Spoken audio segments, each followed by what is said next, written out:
Bonjour à tous et à toutes.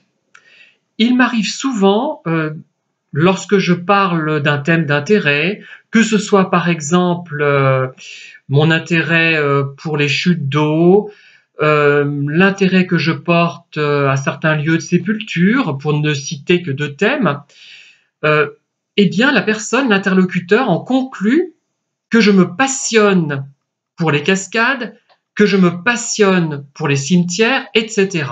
En général, j'aborde un thème à la fois, ce qui fait que ça peut donner l'illusion que je ne fais que cela. Et c'est très curieux. Moi, j'ai toujours trouvé ça très étrange. Notamment, nous avons été interviewés par des journalistes de la montagne et pour nous parler donc des ouvrages sur les cascades, puisque c'était les plus racoleurs, finalement les plus connus, les plus susceptibles d'intéresser un public durant l'été où il fait chaud. Cascades, cela évoque la fraîcheur. Et donc, en plein mois d'août, c'est un bon thème, sans doute. Hein, c'est un peu une sorte de serpent de mer, d'une certaine manière. Eh bien, les interlocuteurs que nous avions ne prenaient pas la peine de situer euh, ces livres, ces ouvrages dans notre carrière d'auteur, puisque nous sommes tous les deux auteurs, Denis Chassin et moi, Pierre Kelmar, donc, et ils imaginaient en quelque sorte que nous n'avions écrit que cela. Moi, j'ai à peu près 80 titres à mon actif, hein, Denis un peu moins, beaucoup moins même, mais peu importe, hein, il en a écrit plusieurs autres.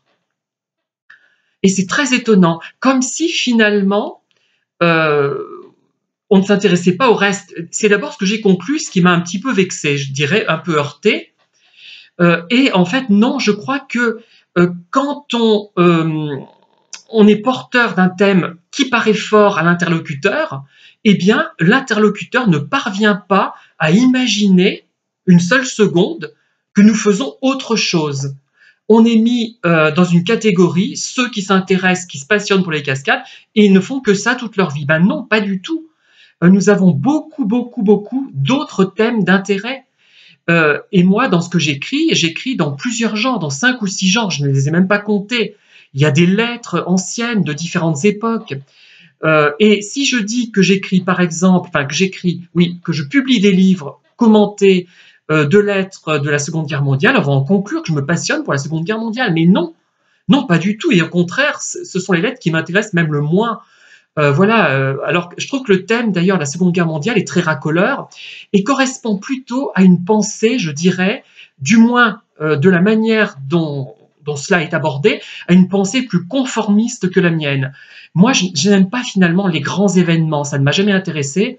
Enfin, si, mais en toile de fond, je m'intéresse à l'évolution d'un personnage au sein d'un grand événement. Bref, donc j'ai eu beaucoup de thèmes d'intérêt durant ma vie.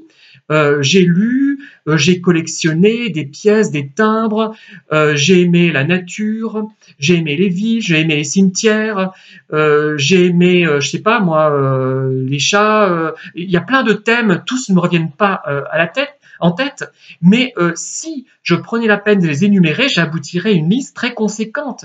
Et ça ne m'a pas passionné. Les fleurs m'intéressent, mais ne me passionnent pas. Ce qui peut me passionner, par exemple, c'est d'essayer, de tenter, tant bien que mal, de saisir le passage du temps.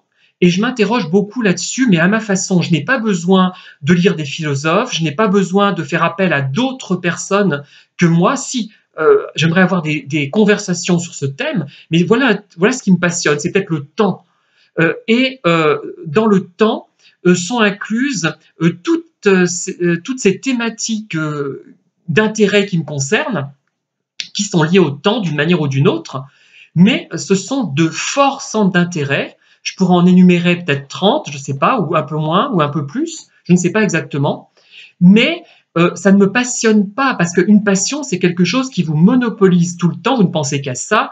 Ceux qui se passionnent pour le foot, ceux qui se passionnent pour, je sais pas, la collection de timbres, ceux qui se passionnent pour l'écologie, etc. On peut citer plein de thèmes, hein, mais moi, ce n'est pas mon cas du tout.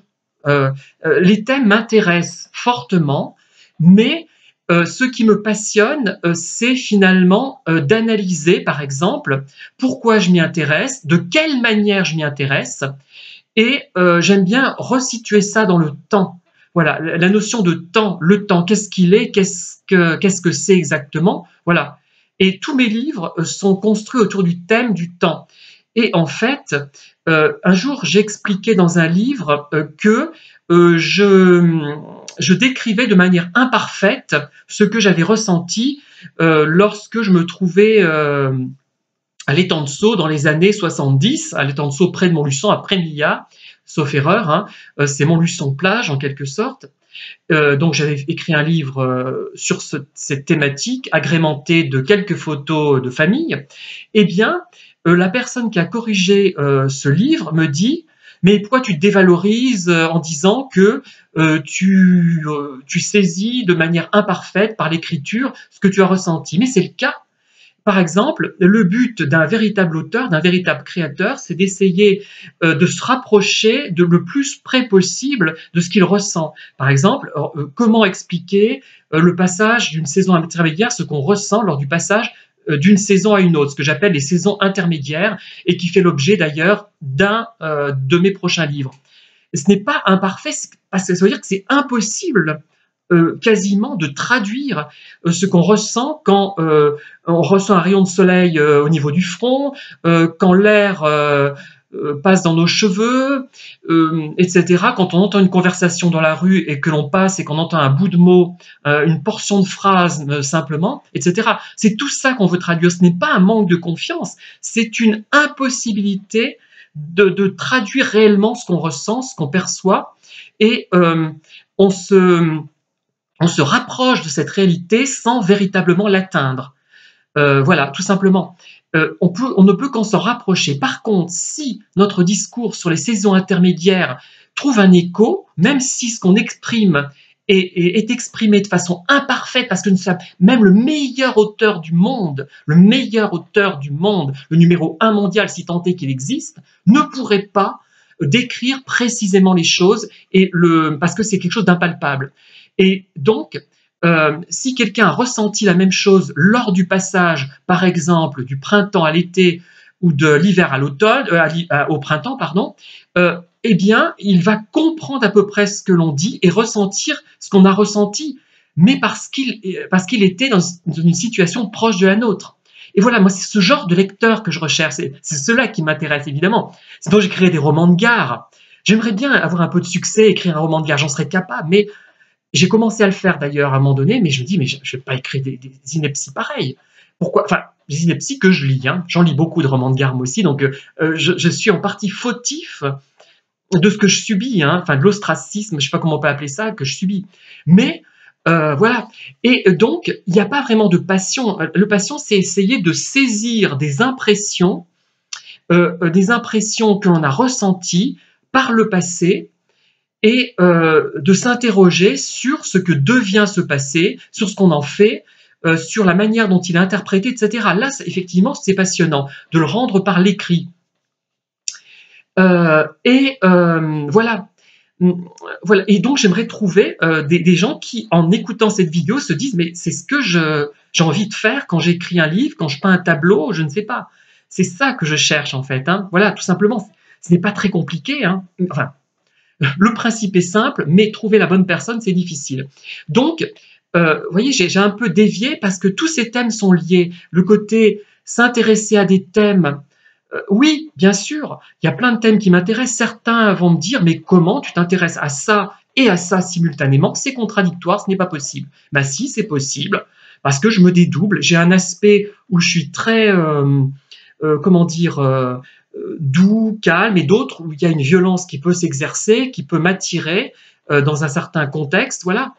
Et d'ailleurs, ce qui compte, c'est plus la façon dont on aborde un sujet que le sujet lui-même. Par exemple, il y a des gens qui vont s'intéresser au foot pour telle et telle raison, et d'autres vont s'intéresser au foot pour d'autres raisons. Et il est possible que ces gens puissent pas converser réellement s'ils ne s'intéressent pas à l'activité citée pour le même type de raison. Bon, le foot est peut-être pas un bon exemple, parce que je pense qu'il y a plus de convergence, c'est quelque chose quand même de relativement simple, enfin simple. Ça suscite peut-être moins de... comment dire? d'interprétations différentes. On va trouver peut-être plus de gens qui s'intéressent à ce sport pour les mêmes raisons. Mais il y a d'autres activités qui ne vont peut-être pas faire l'objet d'un intérêt pour le même type de raison. C'est ça. Voilà, donc, alors, ça me sidère, moi, quand j'entends des journalistes me dire, mais considérez que j'ai rien fait d'autre, j'ai fait que les cascades, mon œuvre qui se trouve à côté, les autres livres que j'écris, ce n'est rien, parce que j'ai pas besoin de ça pour mon article. C'est peut-être un petit peu ça, c'est pas très gentil ce que je dis, mais c'est peut-être ça, peut-être. Hein. Mais aussi, je pense que la vraie raison, c'est que beaucoup de gens ont tellement peu de centres d'intérêt qu'ils ne parviennent pas à imaginer qu'on puisse avoir plus d'un centre d'intérêt. J'exagère peut-être un peu, mais c'est à peu près ça. Mais on doit être monolithique, parce que quand on est monolithique, on est plus facile à cerner, plus facile à manipuler finalement. Je crois que c'est une des raisons. Enfin, voilà, j'ai beaucoup bavardé, et mon discours est volontairement, comment dire, peu clair, volontairement sujet à interprétation, parce que tout ce que je vous explique est sujet à interprétation, et tout ce que je vous explique dans cette vidéo, du moins pas dans les autres, hein, est sujet à la subjectivité. C'est vraiment de la subjectivité, c'est lié aux perceptions, c'est lié au mystère de la vie, c'est lié aux sensations, et donc on ne peut pas adopter un discours mathématique comme on voudrait que j'adopte, hein, comme dans les vidéos simplistes de certains de mes collègues qui ont développé leur chaîne dans un but lucratif, hein, donc ils cernent effectivement bien le sujet. Moi, je n'ai pas envie de le faire parce que c'est un sujet, tout ce que j'écris, par exemple, le prochain livre que je vais sortir en janvier, qui sera assez court, hein, il fera peut-être 70 pages, c'est une analyse finalement de perception, c'est une analyse sur le temps, une étude sur le temps, sont des choses comme ça. Et le tout avec des souvenirs très basiques parfois, et la description de ce que j'ai vu, de ce que j'ai entendu, ce que j'ai senti et de ce que j'ai ressenti. Voilà, merci de m'avoir écouté, à très bientôt.